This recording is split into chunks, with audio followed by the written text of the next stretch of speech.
Peace and love, guys. Oh, so it like it's dark, but it's actually like 6 o'clock in the morning, and it hasn't really begun to show daylight yet. But I'm actually at work. I'm out here in the parking lot, but I wanted to make a quick video to kind of, because okay, so I don't tell you guys everything that I see, because first of all, a lot of the stuff that I see as in with my third eye or my mind's eye is fairly difficult to explain.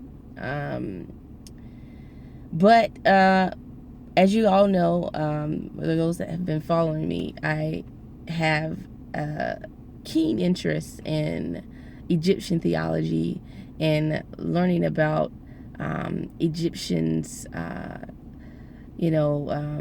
experiences as far as Ascension, and I look at a lot of their texts, and one that I study a lot is called the Book of the Dead, which was actually mistranslated. It actually is the Book of Coming Forth by Day. And a lot of spiritual leaders will tell you, at least the African American spiritual leaders that study, the Kemetic religion and whatnot, they'll tell you that it is really a book about reaching your higher self.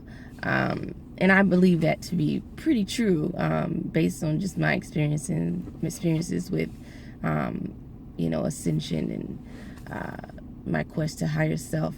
There is one aspect about being an awake and spiritual being that has been very challenging for me, and it has been just my ability to just feel spirit constantly, to perceive spirit, and the more that I become cleansed, and the more that what I would call thin my veil, the more I'm able to just see into what the Egyptians called the duat, or basically the other realm of existence that we don't really see.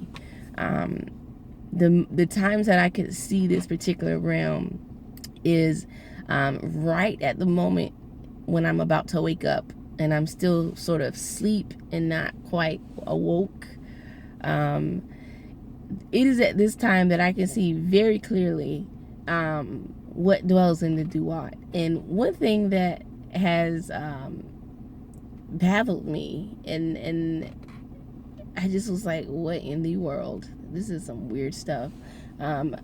It happened not too long ago when I was able to first see this particular, I don't want to say a being, but I'll clarify later. I'm kind of like, what is it?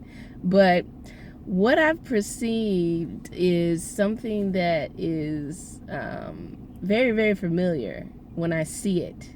And I know exactly what it is when I do see it, which is very weird because it doesn't look like anything, but it looks like something that I know. What it appears to be is like a thing, it's a being. It kind of takes form, and it has eyes, red eyes, and it has just like a dark mouth, nothing really, and it doesn't look very kind, basically, and it just looks stringy looking, and it just looks different. It looks a bit scary. And I looked into the book, the pictures, particularly what they have is the papyrus of Annie. I believe Annie is the correct way to pronounce it, but basically it's one of the most preserved illustrations of the Book of the Dead. This Book of the Dead was very prevalent within the coffins of like pharaohs and whatnot, or just high prestigious type people within the Egyptian times, that when archaeologists would go and discover these tombs and whatnot, they would also find this text also accompanied with these people. However, that's where they got the name. The Book of the Dead is always found this text within these, the last, the dwelling place of the dead, basically. But it's a book about coming forth. Right? A book about how to reach your higher self. Why would they do that? Why would they put it there? Because first of all, the Egyptians believed in the afterlife. They believed that it doesn't just stop when you die, that your soul continues to move on. And the quest for self-discovery itself is something that you have to discover when you're born. It isn't like something that you are immediately aware of. You have to discover this. So it's like okay, so they give themselves a little cheat sheet, basically, to remind their soul of what the ultimate purpose of it is. Because when you reincarnate, you basically forget everything. So maybe that's just served as a trigger for your soul and transitioning over to the next life. But in any event, I digress often, but what I was trying to say is that within this particular papyrus of Annie, the illustrations are just wonderful, and I reference it a lot when I go through things, and I was like, oh, so that's probably what they're trying to depict. One of the things within this particular papyrus, they illustrate this weird, they call it the bark of something. I don't have my book in front of me, but it's like the bark. And the bark is basically just a pile of something. And they illustrated it as if it's like a being or a person, or just like the Egyptians showed very interesting things in their artwork, people with bird faces and all that. But this particular one is very, very odd because it looks like nothing, but yet it has arms and it has legs. It just looks like a pile of something. What is that? What does it mean? I believe that they were depicting the shit that they pull off of you and out of you, dude. I swear.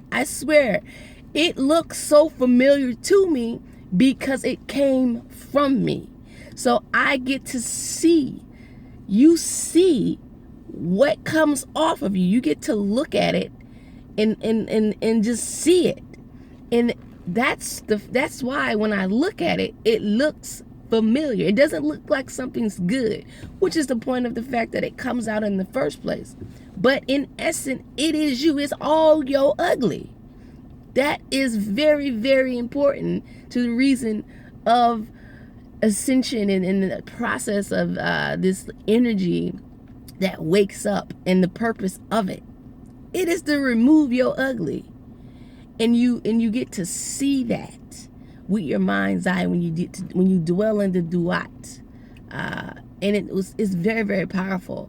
And I just thought that was so very interesting when I saw that, and I was able to make that association. Really interesting that I was able to just recognize that came from me, even though it looked like absolutely nothing and completely terrifying. I knew that came from me. So I just wanted to share that with you guys. Crazy, right? Yeah, that's what it is. It's crazy, but peace and love.